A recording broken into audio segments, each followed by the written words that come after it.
Live. Hello everybody.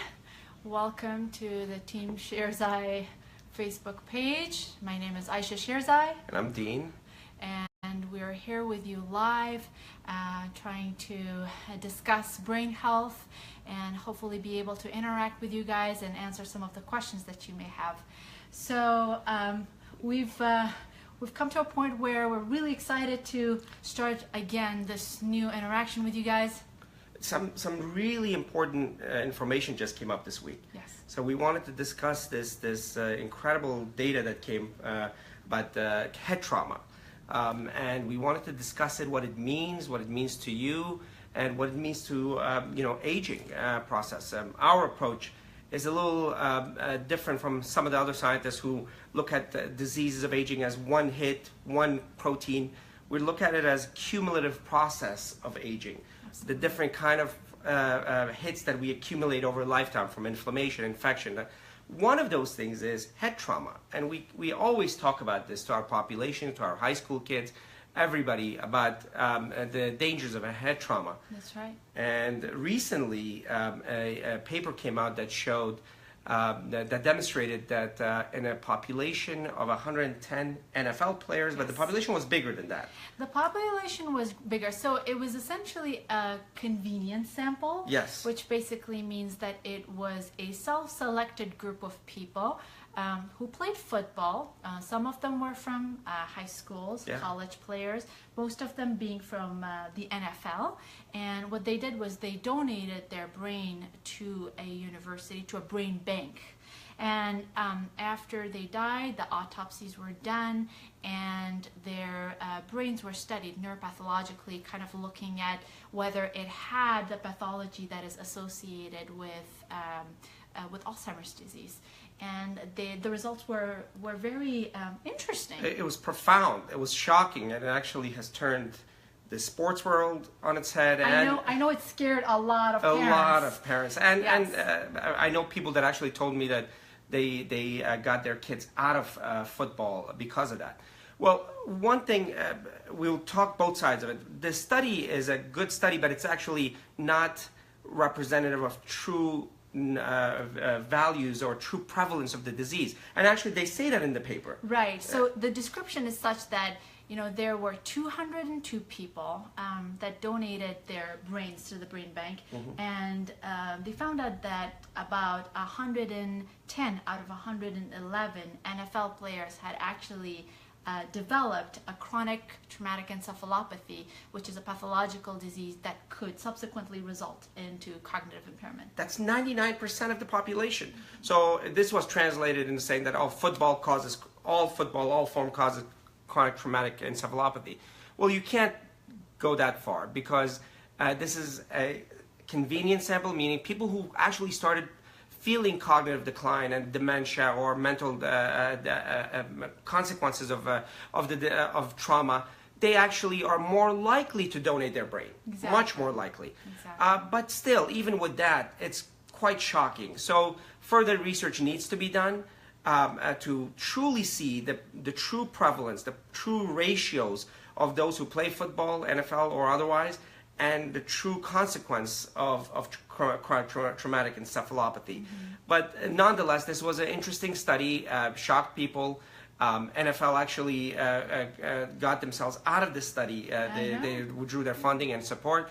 But further studies need to be done. This is a critical fact. We do know that in other studies that have shown sports such as football and even soccer, there is a relationship. There's a fairly strong relationship between trauma to the head and subsequent dementia. And a lot of people think that trauma essentially means having a concussion or losing consciousness. But in some of the studies, even a repetitive, constant head trauma without any loss of consciousness can actually lead to detrimental effects and potentially cognitive impairment. But like you said, this report was, it kind of scared everybody because of the numbers, but because of the lack of a comparison group and because of this being a convenient sample, there needs to be better studies out there. Nonetheless, we have kids. We have kids. We have two kids who played soccer, and when the coach kept yelling at them to head the ball, underneath he would point that don't head the ball, don't head the ball. So that was our choice. There's a lot of studies that there's a lot of research still to be done. We get this magical feeling that our heads are protected. It's not. It's a soft tissue and a bony structure, sharp bony structure. Yes, you can wear a helmet, you can do all kinds of stuff, but it's not. It's actually the sudden slowing of the head that actually does the most damage. The acceleration and deceleration. Deceleration, absolutely. Yeah. So the brain, the skull stops moving, but the brain itself within a liquid medium continues moving, and it hits the frontal lobe, the frontal bone, as well as these sharp edges in the temporal area. That's why repetitive movement and sudden slowing as well, there's evidence that may cause damage to the brain. So we have to be aware of this. There has to be significant amount of work done on this. We know that today, right now, thousands of kids are playing football. There are, a lot of other contact sports like hockey. There's a joke that a fight there were a bunch of people were fighting and a hockey game broke out. Well, a lot of times when you watch a hockey game, it looks like that. It's more fighting than hockey. The same thing with soccer. A lot of heading, even if it's not during the game, during the practice. We really have to be aware of this. And to us, it's just another element that accumulates and adds on to inflammation, infection, and all kinds of stuff later on. Exactly. One of the processes is when you do have a damage, there's microvascular tears. We know about that, and especially in the white matter of the brain. But also then there is a local inflammation. And if there's enough of that local inflammation and chronic local inflammation, it creates a whole pattern of damage that continues for the rest of your life, and then it becomes a cyclical process. Exactly. So this is an important time to evaluate how we will address these sports, and for our own families, what sports we will choose, and how much risk are we willing to take, despite poor data as of yet. Yes. Yeah. And this also applies to populations like our veterans, who are exposed to a lot of trauma, specifically head trauma. And the point is, we're so glad that we have access to all this data and to the technologies of looking into the brain, and thankful to all the people who have donated their brain for further studies.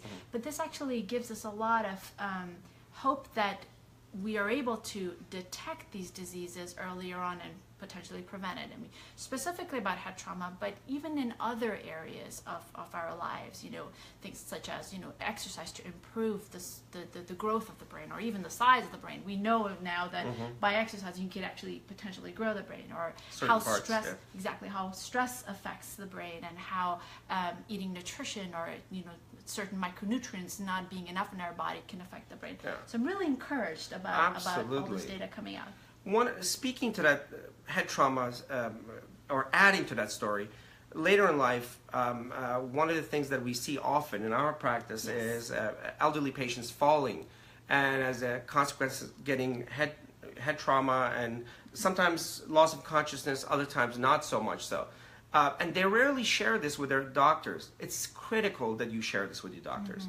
Whatever the age, head trauma should be shared with the doctor.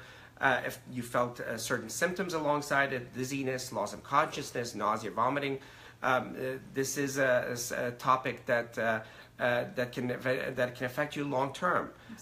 Your grandparents, your parents can be affected by this.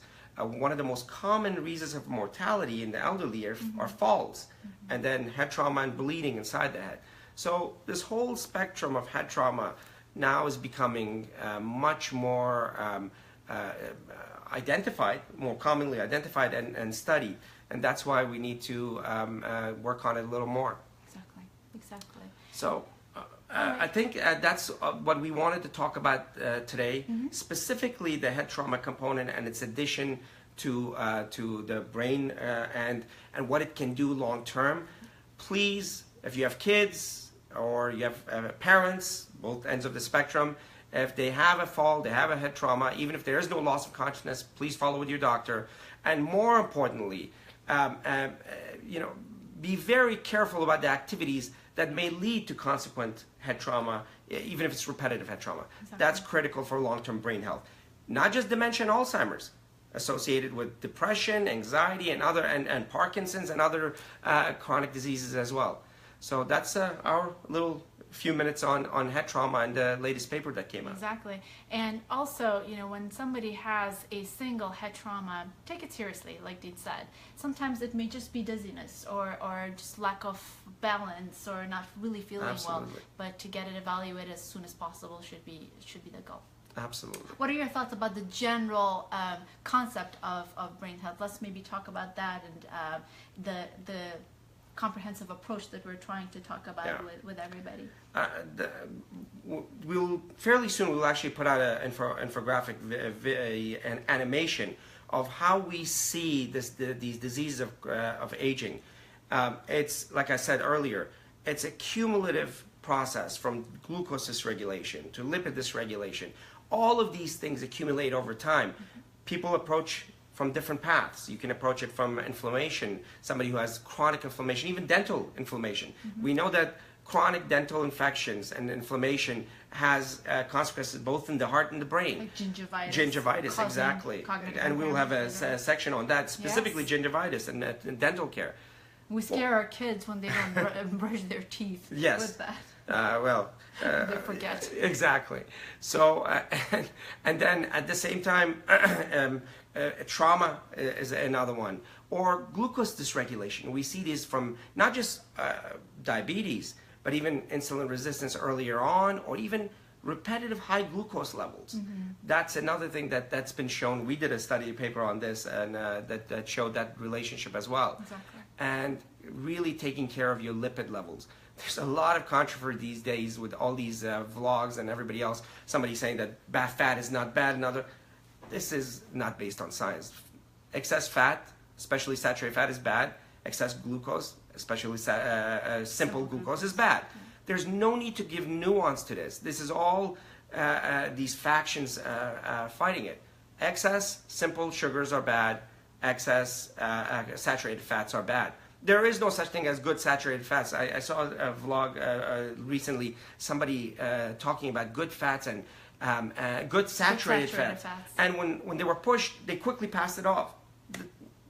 Polyunsaturated and monosaturated fats are good, but not the saturated fats. Which basically means that the fats that come from plants are good. You know, things like extra virgin olive oil is okay. Yeah. In small amounts. Yes. But any animal fats, like butter, lard, or trans fats, are not good for you. Yeah.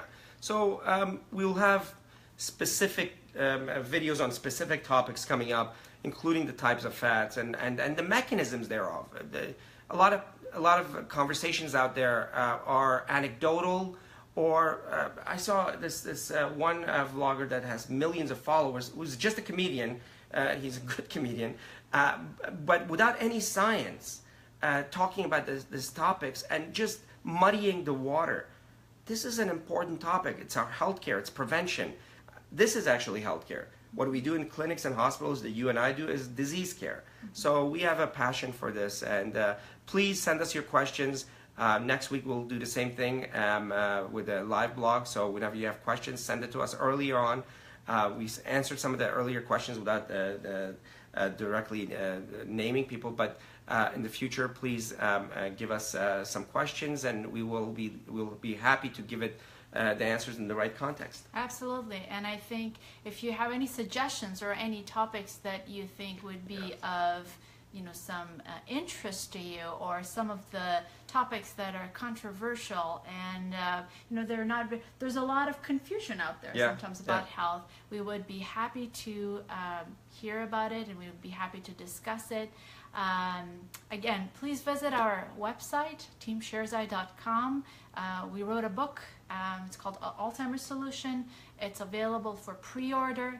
If you pre-order it now, you will also get a booklet that has recipes for brain health that we put together. I think you guys are going to like it. By the way, it's not we. she did, but I was No. I was an assistant.